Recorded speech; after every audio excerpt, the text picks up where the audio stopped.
Welcome to the Three Martini Lunch. Grab a stool next to Greg Columbus of Radio America and Jim Garrity of National Review. Three martinis coming up. Oh, man, we've got some doozies for you today. Fighting Democrats with themselves, which is always fun. Another really bad idea from Joe Biden. And we've got Andrew Cuomo. Lots of crazy Andrew Cuomo coming at you. We're sponsored today by the Headspace app. And, Jim, let's dive right into it. We've seen the infighting between, the various poles of the Democratic Party, AOC versus Joe Manchin. Not something that should be too shocking. But now pretty much everybody's venting against Chuck Schumer, at least according to The Hill. Senate Minority Leader Chuck Schumer is in listening mode as colleagues are venting their disappointment over falling short once again of winning back the Senate majority. Schumer has presided over 2 conference calls in which his fellow Democratic senators analyzed the disappointing results of races in Iowa, Maine, Montana, and North Carolina, where they thought they had a good chance to knock off GOP incumbents. So many Democratic senators wanted to speak out during last week's call that Schumer scheduled a rare Sunday conference call to give them a second chance to unburden themselves. Apparently, he just listened most of the time while everyone vented. And according to Jazz Shaw over at Hot Air, nobody is challenging Chuck Schumer's position as Democratic leader in the Senate, but he wonders if things go south in Georgia, and since there's still an outside chance he could still be majority leader. But if the Democrats do fail, he wonders if somebody like Cory Booker or Elizabeth Warren might end up trying to challenge him. At that point, it would be a little awkward since we'd already be into the new Senate. But, Jim, more popcorn, more fighting. Doesn't sound like there's a lot of consensus on what went wrong, so that's fun, too. Yeah, one of the things to keep in mind is that this sort of thing after disappointing years kind of par for the course.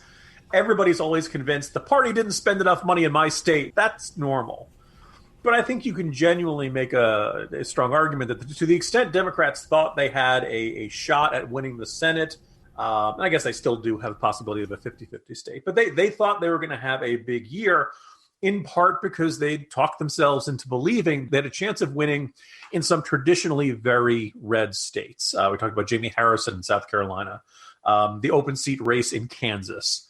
I guess it remains to be seen in the 2 states, in the 2 races in Georgia. But, Iowa with Joni Ernst. Yeah, the Harkin was there for a very long time. But by and large, these were red or red-leaning states, and Democrats thought they had a shot, and it turns out that they didn't. And the question is now, is that just presidential-level turnout? Trump brought out Republicans. They never really had a shot. Or was it that the actions of other Democrats, including the likes of Alexandria Ocasio-Cortez, kind of taint the image of the party and make it unelectable? And one of the things I periodically like to look back at is every time somebody says, X is a red state, Democrats never have a chance there. X is a blue state, Republicans never have a chance.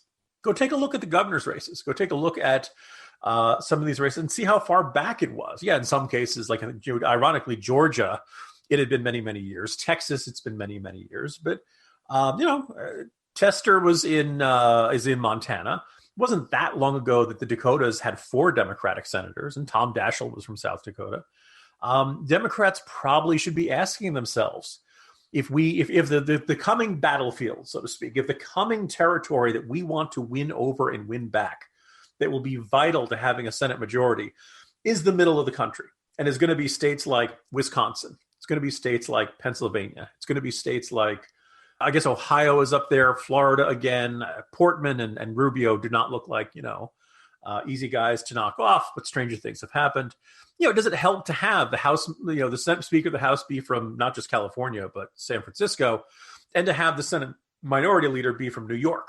We had joked about how Chuck Schumer was going to end up in a whole bunch of Georgia ads for Republicans with his statement of how, today, Georgia, tomorrow, the world, or whatever it was. And look, that's an easy sell, right? Chuck Schumer is not a natural affinity to voters in Georgia, particularly rural Georgia. You kind of look at this and you say, all right, if the future battlefield of the Senate majority, where it's going to come down to is going to be states like Wisconsin, where Ron Johnson may or may not run for another term, Pat Toomey in Pennsylvania. I'm sure Democrats think they have a shot at the seats in Florida and Ohio, although honestly, I think Marco Rubio and Rob Portman are not necessarily easy to beat.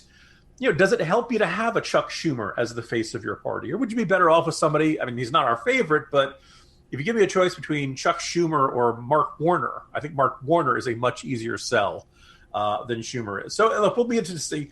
It's really interesting that there's been really no talk of any serious challenge to Nancy Pelosi. And it now appears that there won't be any challenge for Chuck Schumer, even though there's this, grumbling of discontent, because it's one thing to say you don't like the guy who's in charge. It's another thing to say to unite behind an alternative. But Democrats have to be asking themselves, if the definition of insanity is doing the same thing over and over again and expecting a different result, how confident can they be heading into 2022 still being led by Schumer and Pelosi? Yeah, very different styles. Now that you mentioned Mark Warner, but Chuck Schumer, the thought that I have in my head is of him standing outside the Supreme Court when there was an abortion-related case, and he's out there saying, "We're warning you, Gorsuch and Kavanaugh, you'll reap the whirlwind." Whereas Mark Warner will stand there in the rotunda doing cable news interviews and sounding very reasonable, and then voting 99-point-something% with the Democrats. So I guess one probably does play better than the other. But after living with Mark Warner for a long time in Virginia, it's not guaranteed, Greg. I'm thinking back to Tom Daschle and all the times he was disappointed with the Bush administration's approach and stuff. But again, the Schumer style, I don't know how well it travels, particularly to the middle of the country. Yeah, which is probably a reason why we would want them to keep him as leader. But, to each their own. But, whenever you lose an election, there's a lot of soul searching, a lot of stress, mental, physical, otherwise, especially when there's a long overtime in some races. But, life can be stressful under normal circumstances. And 2020 has taken that to a new level. Constant politics, constant bickering, and then, of course, a massive pandemic. So you got to find a way to relieve that stress, and a lot of times you need to go beyond the quick fixes, and that's where the Headspace app can come in. Headspace is your daily dose of mindfulness in the form of guided meditations in an easy-to-use app. Headspace is one of the only meditation apps advancing the field of mindfulness and meditation through clinically validated research. So whatever the situation, Headspace really can help you feel better. Are you overwhelmed? Headspace has a 3-minute SOS meditation for you. Are you having some trouble falling asleep? Headspace has wind-down sessions their members swear by. And for parents, Headspace even has a morning meditation you can do with your kids. Headspace's approach to mindfulness can reduce stress, improve sleep, boost focus, and increase your overall sense of well-being. Now, I've not had the chance to use Headspace yet, but our chief of operations raves about it. And here's what he says about it. He says, covering this news cycle, our employees definitely need to decompress and recharge each day.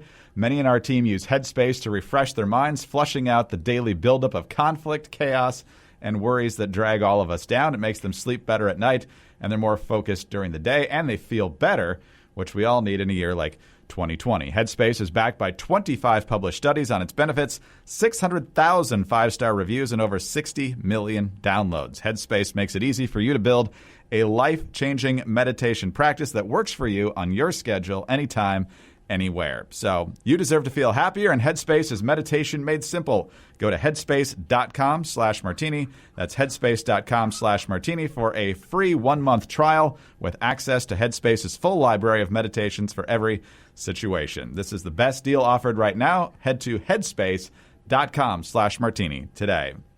All right, Jim, let's talk about our bad martini now, and another terrible idea floating around Democratic circles in advance of a likely Biden administration. This is from Free Beacon. American gun owners could face tens of billions of dollars in new taxes to keep the guns they already own under Democrat Joe Biden's gun ban and tax plan. At least 20 million rifles and 150 million ammunition magazines would be caught up in the sales ban and registration scheme that Biden touted on the campaign trail, according to a National Shooting Sports Foundation report. The new taxes would cost Americans more than $34 billion, according to a Washington Free Beacon analysis. And this was written by Stephen Gutowski, so this guy knows his guns. Trust us. Biden wants to ban new sales of AR-15 rifles and similar firearms, as well as any ammunition magazine holding more than 10 rounds, sizes that come standard on most modern rifles and handguns. He would pay some owners to surrender the affected guns they legally own and force everyone else to register the guns under the National Firearms Act. The proposal would require owners to pay a $200 tax stamp on each item. So it says the kind of rifles Biden wants to ban made up nearly half of all rifles produced in 2018. So clearly this would be massively ambitious. Jim, I don't know if this is something they think they could do with an executive order, or whether it'd have to be legislation. I'm guessing with a tax, you would have to pass legislation. But this is always something that whenever they go after the guns, it never works well for Democrats. So do you think he'll keep his powder dry, or do you think he's going to go for it? Well, the first thing for all of our listeners, if this seems like a bad idea to you, you may want to see what you can do about those Senate runoffs in Georgia. These are the stakes, because if Republicans have control of the Senate, it seems pretty likely this idea will die. And as you mentioned there, Greg, because Congress controls the purse strings, I think it would be very constitutionally dubious for a Biden administration to try to unilaterally impose a whole bunch of new taxes, particularly one that will generate the kind of political pushback that this one is. If they do get control of the Senate, it's possible there'll be enough Democrats who would be wary about this. This would be a sweeping change to this. And I'm kind of struck by, if the Biden administration has said, well, we want to raise taxes on new gun purchases, they'd be grumbling about that. That would be popular, but no one would dispute that the government has the authority to impose that tax. The idea of we're going to put a tax on something you already own, that is going to get an enormous amount of pushback. And I'm not sure how well that would hold up in court. But either way, this is a sign that there are some people who have just sweeping, huge plans for gun control and changing the culture of this country, and to basically abrogate the Second Amendment, if not through, they won't go through the trouble of actually repealing it. They'll just try to make everything possible to make it difficult or expensive to own a gun. Terrible idea. I don't think it would get too far, but there are a lot of ideas that end up getting a lot further than we think, that common sense should have strangled in the crib much earlier. So we'll see how it goes, Greg. But this is a really ominous point, an indicator that one of the side effects of electing Biden is crazy ideas like this are not going to be dismissed out of hand with an administration that's full of Democrats. Even if they can't get to the tax point, let's talk about the ATF or Justice Department. What else could Biden do unilaterally without the legislative branch to make Second Amendment advocates miserable? Even if you couldn't get the tax, and whenever someone talks about gun registration, you usually see somebody on social media who will say, well, that's when all of a sudden gun owners start losing their guns in accidents. Well, actually, officer, they fell off the boat and they're at the bottom of the lake somewhere. I don't know. And, if you're going to search my house, you better have a warrant for that or something like that. I mean, there are, the reason many people who own guns or part of the Second Amendment community don't want to see gun registration is that is more or less a prerequisite for gun confiscation. That once the government knows who has guns and where they are and where they live and where they store them and things like that, well, then it's a question of, okay, do we want to send our ATF guys to go and collect them, or what circumstances, or things like that? That is why they have always opposed people having to register their guns with the government. Again, considering everything Biden wants to do, this would consume an enormous amount of political capital. But it can't be ruled out, because there are some people in the Democratic Party who really, really, really want to enact as much gun control as possible, and they will see a Biden administration as their best opportunity to do this, probably for a decade or so. Yeah. Going after guns has not been a successful tactic for Democrats in the past. Clinton did it in the crime bill. That didn't go well in the 94 midterms. It's come up in other campaigns and Supreme Court cases and everything else as well. Gun owners vote, and they're going to make their voices loud and clear if the Biden administration heads down this path. Let's hope they think better of it. Hi, I'm Sarah Carter. On every edition of the Sarah Carter podcast, I say we're taking back the story, and that's exactly what we have to do. Whether it's the Russia hoax, the relentless attacks on President Trump, pretending Antifa doesn't exist, or covering up for the repressive Chinese government, the mainstream media isn't interested in the truth. It's up to us to uncover the truth and share it with others. Please join me in taking back the story on the Sarah Carter podcast. Subscribe on Apple, Spotify, or wherever you get your podcasts. All right, Jim, let's end on the crazy side, and we do mean crazy. Andrew Cuomo is the governor of New York. Obviously, he believes himself to be the great COVID crusader. He's got a poster out showing how he beat COVID. He's got a book out claiming how he beat COVID. And oh, by the way, he's shutting everything down again. Stuff has to be closed after 10 o'clock. We talked earlier in the week about how he doesn't want Thanksgiving gatherings more than 10 people. And so he's on the warpath again. And yesterday he had this wide-ranging press conference that went off the rails in a number of different ways. First of all, he's furious with the sheriffs that we highlighted earlier in the week who won't go around peeking into people's windows and making sure that there are no Thanksgiving gatherings that are bigger than 10 people. He also was asked about the situation with New York City schools yesterday because there was a lot of confusion about whether the mayor of New York City, Bill de Blasio, or the governor gets to decide whether there's school or not. Here's the question from a Wall Street Journal reporter and Cuomo's smug response. The other day you said, this is the city's decision. They have an agreement at 3%. Today you said, well, I might have to impose an orange zone and I might have to close the schools, which an orange zone does. So what's going on? Does the city still have the ability to close its schools? Are you now taking control and saying that you have the power to make this decision? And for the millions of parents who want to know, are the schools going to open tomorrow in New York City? All right. First of all, let's try not to be obnoxious and offensive in your tone. You first, Governor. Let's talk about later in the answer when Cuomo was once again railing on the reporter and started yelling at him. Remember when we did an orange zone and a red zone in Brooklyn and Queens? And we closed the schools? Don't you remember that? It was 3 weeks ago. Okay, so what are you talking about? What are you talking about? You're now going to override. We did it already. That's the law. An orange zone and a red zone.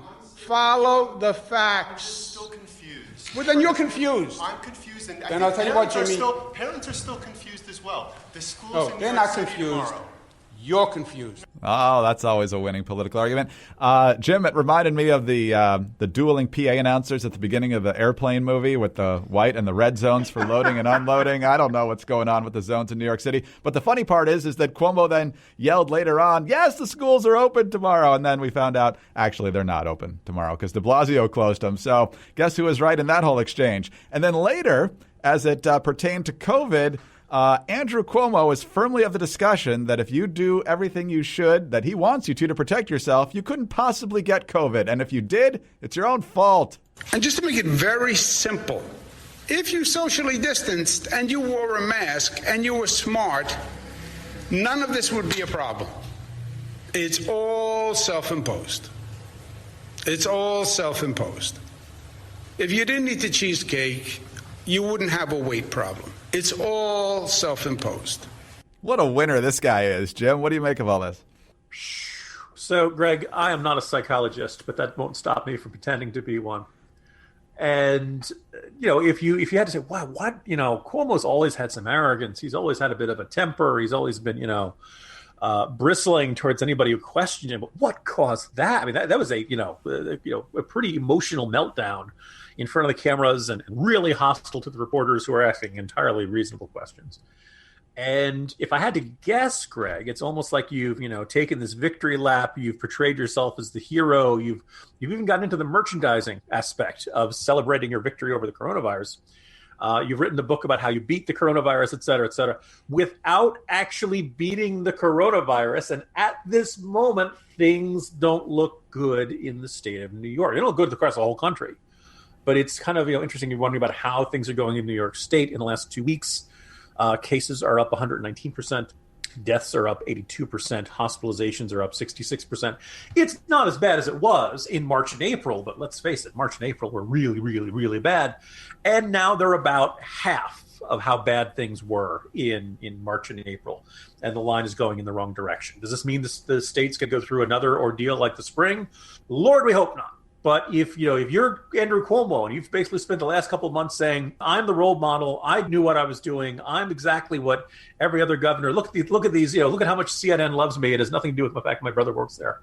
A big outbreak in your state is going to put a lot of egg on your face. And it's going to ruin whatever hopes you may have had of perhaps being the successor to Biden or of self-aggrandizement or things like that. People are going to look at this and eventually this almost impenetrable wall of media hype will get punctured if New York State has another terrible breakout. And it looks like that's what's happening right now. The other aspect, we should just kind of focus in on this for Greg, is that, yeah, as of yesterday, New York City public schools shut down under Bill de Blasio.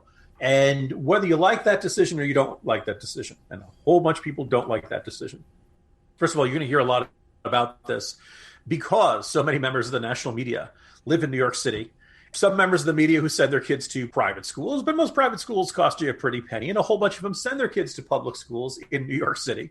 So this is an issue that hits really close to home. So, Greg, it would not surprise me in the slightest that while you've got school closures all across the country, the fact that New York City public schools are closing down, now it's a crisis. Now it's going to be headline news.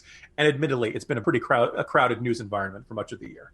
Is this the right decision? Well, look, the threshold they've had is for 3% positive tests.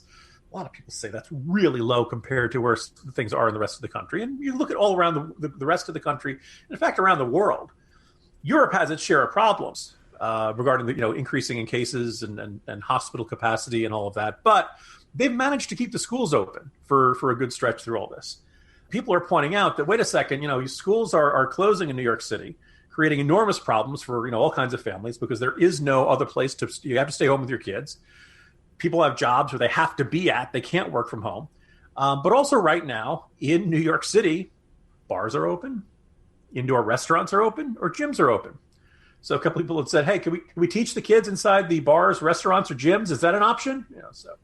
The decision-making doesn't make a lot of sense to a lot of parents. Look, I'm open to the possibility that because we're seeing this spike nationwide, maybe it does justify it in New York City.